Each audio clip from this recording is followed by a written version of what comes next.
I'm the second oldest of 5 kids. I grew up in a place called Lockridge. My dad ran off with a babysitter when I was probably 7 or 8. Mum turned to alcohol. Because of the use of alcohol, she's in and out of rehabilitation centres. When every time she got put in a rehabilitation centre, I got put into children's homes or foster homes. And they got sick of me over time running away from the children's homes until one day they took me into a room. They had a community social worker and then they had my dad. And they gave me an option. They said, you can either go and stay with your dad or you can go to Longmoor. And I didn't realise at the time that Longmoor was a boys' prison, not actually an institution like the rest of them. Part of me, I knew that I was supposed to go with my dad, but because of the anger, I thought, nah, stuff ya. I'll go to Longmoor. Then they took me down to the ablution block. They stripped me naked, they put cream in places that I'd never had cream before and set up pyjama pants, and they marched me down these corridors. I got put in prison not for committing crimes, but for actually running away from homes because I wanted my mum and my dad. I spent 3 months in that institution, and when I got out of the prison I went to another children's home where I ran into a lot of the fellas in there, and it wasn't long before I started using drugs, sticking needle in my arm, breaking the houses, stealing cars.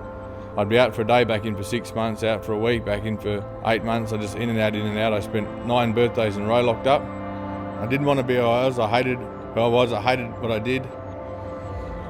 I hated the circle of people I was hanging around, even though I knew that they were trapped like I was trapped. And I would have given anything to be normal. I've never run up the corridor and jumped in bed with mum and dad. I've never been on a school holiday. I've never played any sports in any way, shape or form.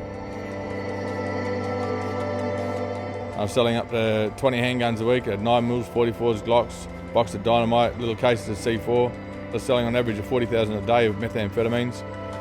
I remember getting out one morning after a 16-day binge, and all I heard was get down on the floor.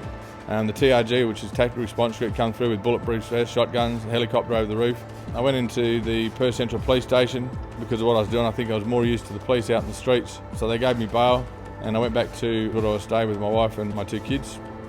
My son had just turned 5 and they had this thing called grasshopper soccer, and the deal with grasshopper soccer is where the dad had to stand there with your legs spread and your son would kick the soccer ball, and if the soccer ball went through your legs, you're supposed to roll on the round and go kitchy, make the child feel all fluffy.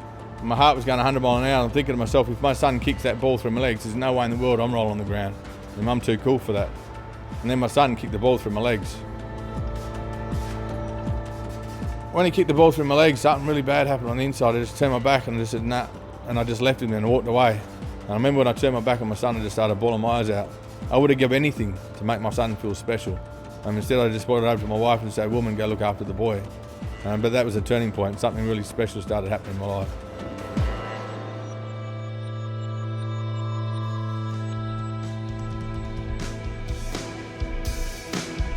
I remember waking up in the morning and I said to my wife, we've got to go to church.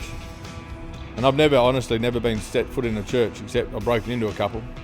I remember the first time I walked into that church, I started shaking, I was crying, and at the end of the service, the man asked those who wanted to accept Jesus Christ as Lord of their life to come forward. And I remember my heart was going 100 miles an hour. I stood up and I literally ran to the front, and my wife came with me. That marked the first day of the turning around of my life, of a process where God started to take the prison out of the prisoner. I had a lot of stolen property. I had a lot of stuff that I bought with drugs. I stopped dealing stolen goods, stopped committing crimes, and literally I gave it all away. I went to Bible college and done 3 years full-time, started a business, became a prison chaplain at one of the prisons in Perth. Today I own and run a men's rehabilitation centre in Henley Brook.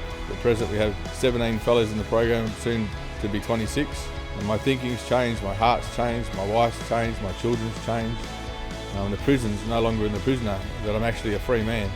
I play sports, I go on family holidays, and as a 43-year-old